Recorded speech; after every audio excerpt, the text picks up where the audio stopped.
to deal with your staff, to deal through with the all the hiring people. process. I mean, you know, one of the things is the guys you're hiring are basketball coaches that are into what we're doing, that are into the kids, that also know our culture and how we do things, and it is different.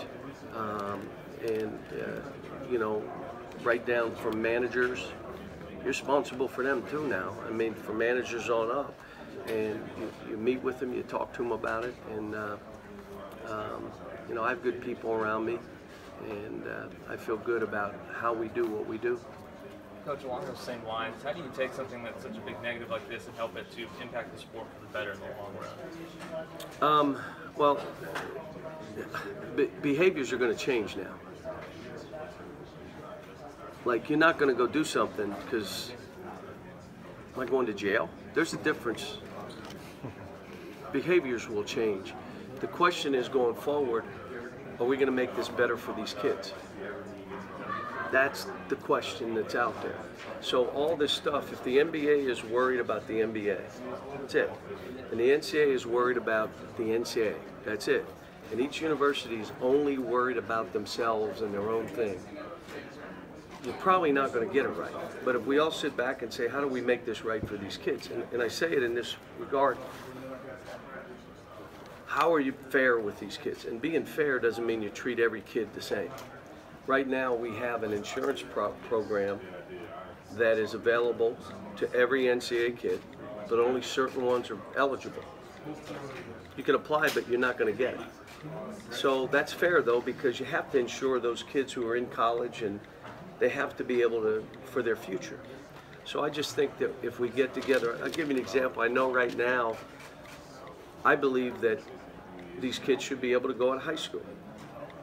The problem with that is the NBA then has to go back into putting scouts in high school gyms when kids are juniors. Then I ask you, how healthy is that for these young kids? They try to go to 2 years, which I'm fine with if they did that. But the point being, okay, we're going to let kids either go to the D League or to college. They can make a choice. Really?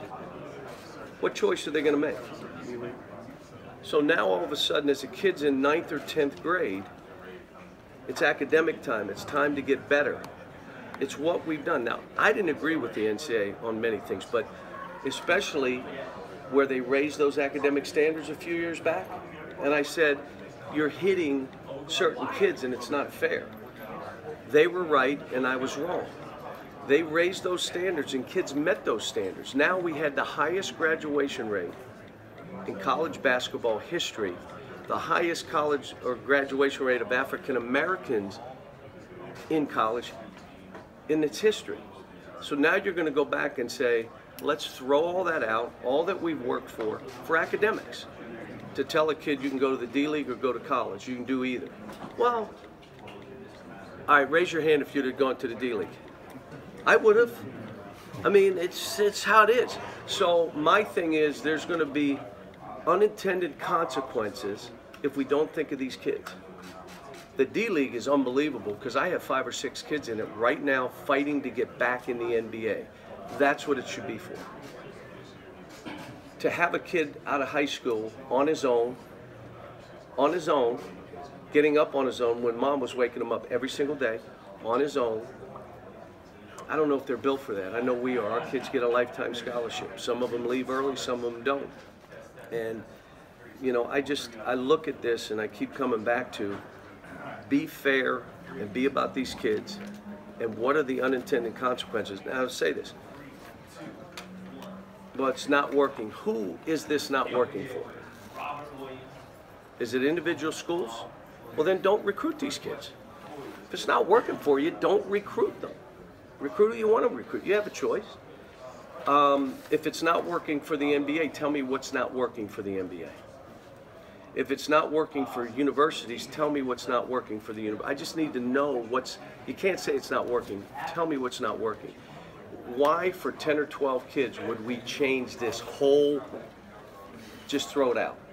Now, I'm saying there are things we can do if we come together and say, I'll give you an example. The NBA cares about these kids. So there's 15, 18 of them, meet with them and their families and let them have a loan. let those families have a loan for expenses for families to travel back and forth to games. Let them have a loan. Let the loan go through the university. Oh, we can do this kind of stuff. Well, that's not fair. It's not a level playing field. Stop it. We don't use that word anymore. There is no such thing as a level playing field. We went to the Power 5. There is no level playing field. We can do stuff if it's all based on what's right for these kids. If we do this, what's the unintended consequences? Here's my point. You send high school kids to the D-League.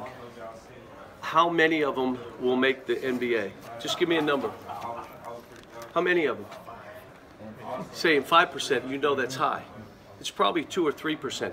What do we do with the ones that don't make it? Tell me. Now let me say this. We just had the highest graduation rate of basketball players in the history of our sport. African American graduation rate in the history of our sport. Let's not throw all this out. Let's figure out how we tweak this. If there are issues that we need to deal with, let's deal with them. And if a university does not want to recruit these level players, don't recruit. Don't say this is not working. You don't want to do it, don't do it. Cal, would you maybe have these high school kids get NBA evaluation and say if you have a first round grade but you want to go to college, then you qualify for this loan? I mean, how would you decide who could qualify? Here's what I would say. Kids that are eligible for the loan or for the insurance, that core group could then apply for loans. The NBA may say no to half of them, but you can apply. And there may be 15, 20 that they say, we'll give them a loan, we'll bring them to New York, we'll meet with their family, we'll do this, we'll talk about it. And now we're helping the players. That's the NBA deciding who's good enough to get that loan. Yeah, well that's how it's done now. Yeah, it's how it's done now. Until behaviors change, though, should it be left to the NCAA or law enforcement to deal with, enforcing the laws against the agents, the runners, and advisors that are trying to get these kids? I haven't thought about it, but, behaviors will change. Who am I talking to?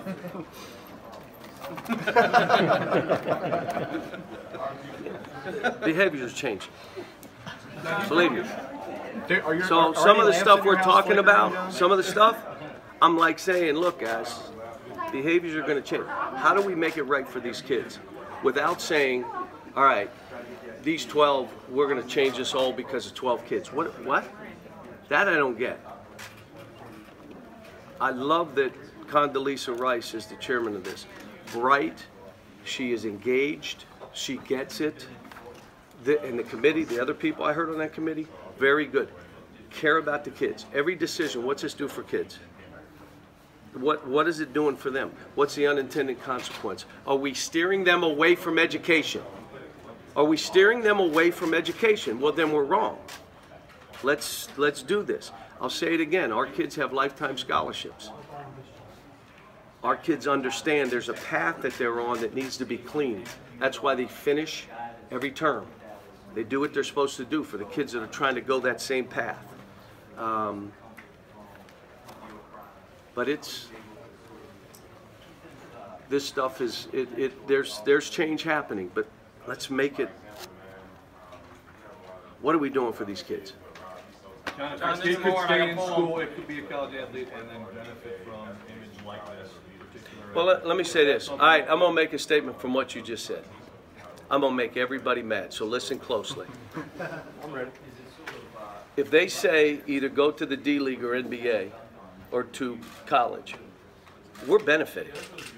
Because they're going to say, do I go to the D-League, am I ready to be on my own, or do I go to Kentucky for 2 years and build my brand and win and be a part of this, and I'm going to Kentucky.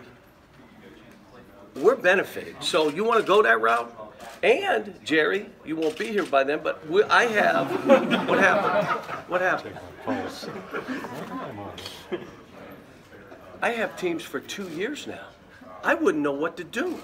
I would be whistling and skipping in every practice. I'd have teams for 2 years. Are you kidding me? The unintended consequence of doing some of this, you're going to help Kentucky.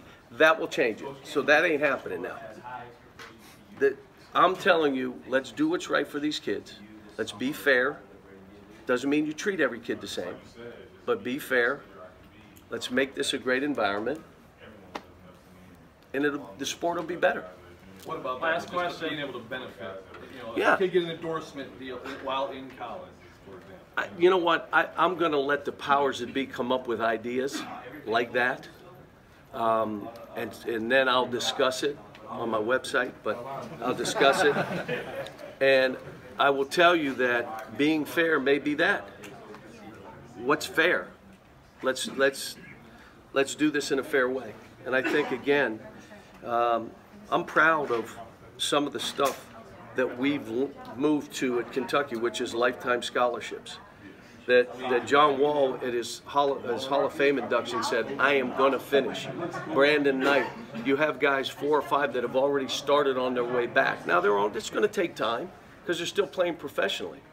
We have 2 players that graduated in 3 years and are in the NBA.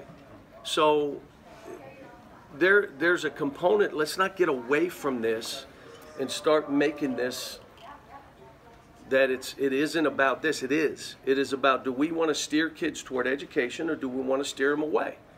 Do we want this to be a different system? And I'm saying a lot of good stuff going on here. Let's if we do right by the kids, we can keep this all rolling for those kids and what we're trying to do.